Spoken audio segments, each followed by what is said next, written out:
the real fascists? Zion ist ausgebrochen! Both Mussolini and Hitler set up and ran welfare states. This was done by the do-gooders, the liberals, the people who wanted to improve society. Which party attacks our free speech? How dare you speak against the Führer! Our religious liberty and our personal safety. A nation dies when its people are not free. He was elected to unite a country and stop slavery. Democrats smeared him, went to war against him, assassinated him. Now their target is Trump. America was never good. Slavery, genocide, and war. Donald Trump wins the presidency. So help me God. They say he's killing America. There will be a vote to impeach. They say he's a racist This was a white lash. and a fascist. Who are the real racists? Northern Democrats had conspired together with Southern Democrats to take away the fruit of other people's labor. Who are the real fascists? Zion ist ausgebrochen! Both Mussolini and Hitler set up and ran welfare states. This was done by the do-gooders, the liberals, the people who wanted to improve society. Which party attacks our free speech? How dare you speak against the Führer! Our religious liberty and our personal safety. A nation dies when its people are not free. We too must fight for freedom, regardless of the price we pay. An end in terror is preferable to a terror with no end. The stakes could not be higher. We're talking about America, the greatest nation on earth. Lincoln saved America for the first time. It's now up to us to save America a second time.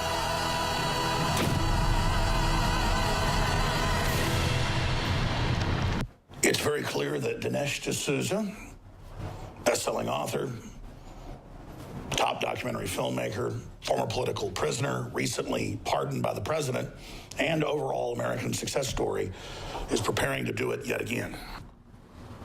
Of course, the name of the film is a play on words because you had the classic pro-KKK silent movie, Birth of a Nation, which is about the very ethos of the Democratic Party and what it did after the Civil War with the KKK.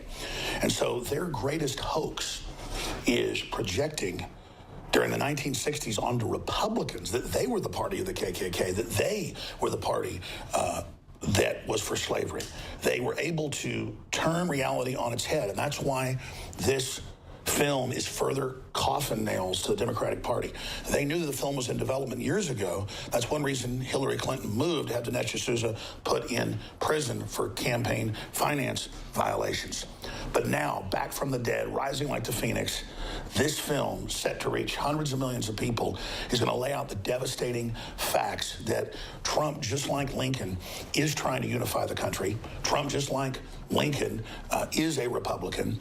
And Trump, just like Lincoln, is under threat of murder, threat of violent attack by the Democratic Party and the power structures that it's sold out to. Because the truth is, the real reason U.S. intelligence agencies and major corporations are behind Trump is they realize that the communist Chinese are the main dominant force, basically taking this country over, not just the Democratic Party, but through large sections of the Republican Party.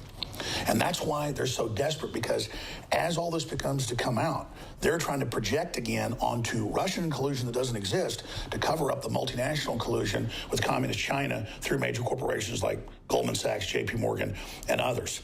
So I can't wait to see the film. Clearly there were more complex issues between the North and South than just lionizing Lincoln as if he was this perfect character. But the parallels are true, that the nation was at a defining moment that could have easily destroyed it if Lincoln hadn't done what he did. This country would have been split in two. British intelligence was funding the South, was manipulating real grievances that they'd had that President Jackson was able to stop a few decades before.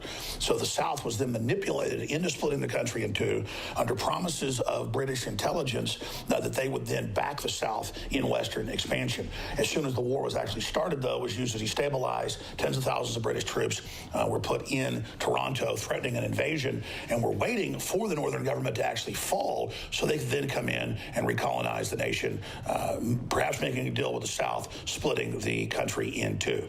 And that is the real history, even taught at PhD levels, that they don't want the public to know. So, again, the film obviously is an oversimplification, but you've got to do that with the general public. But it is true that the plot to cause a civil war was a plan to destroy the Republic. And now the globalists, using huge waves of immigrants, and the United Nations admit that they're planning to break up Europe using the crisis of open borders and break up the U.S. using the crisis of open borders in the midterm. So, again, can't wait to get Dinesh D'Souza back on the broadcast.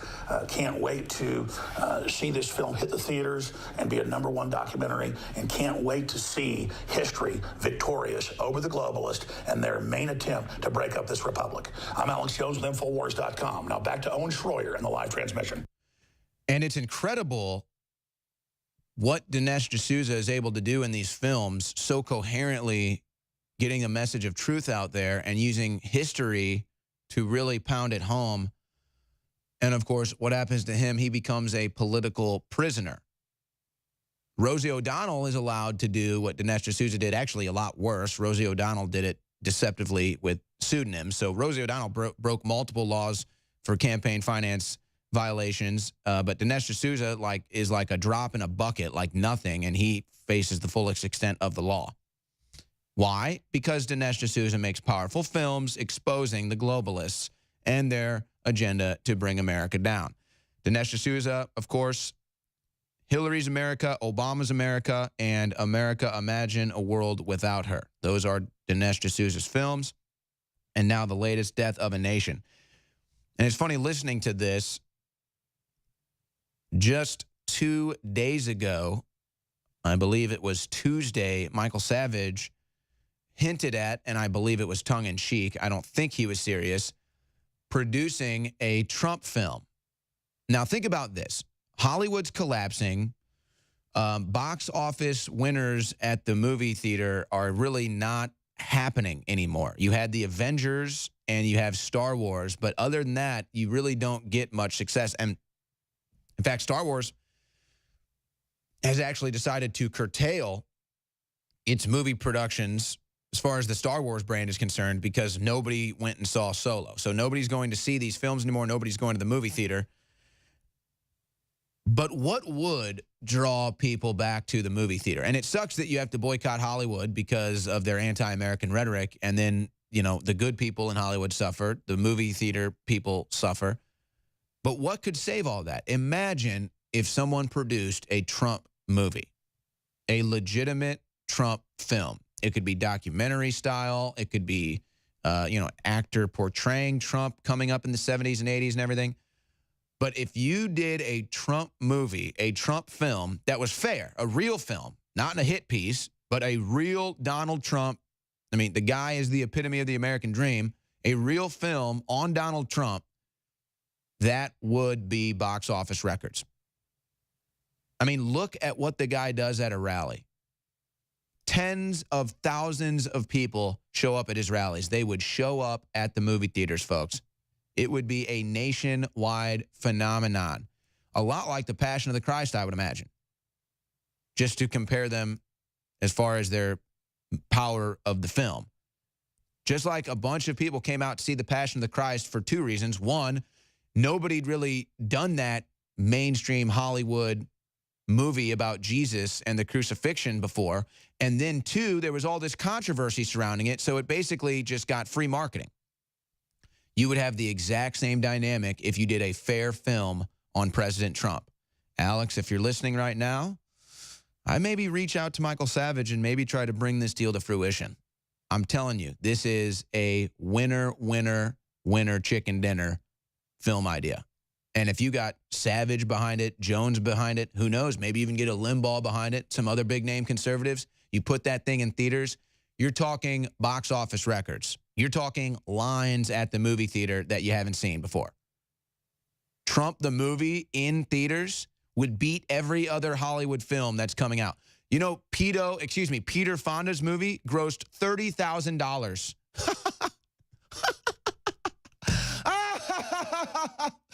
Oh, you know, Peter Fonda and Tom Arnold call for Barron Trump to be kidnapped and harassed. What happens to them? They're losers. You know, someone very profoundly once said many years ago that if fascism ever comes to America, it'll come in the name of liberalism.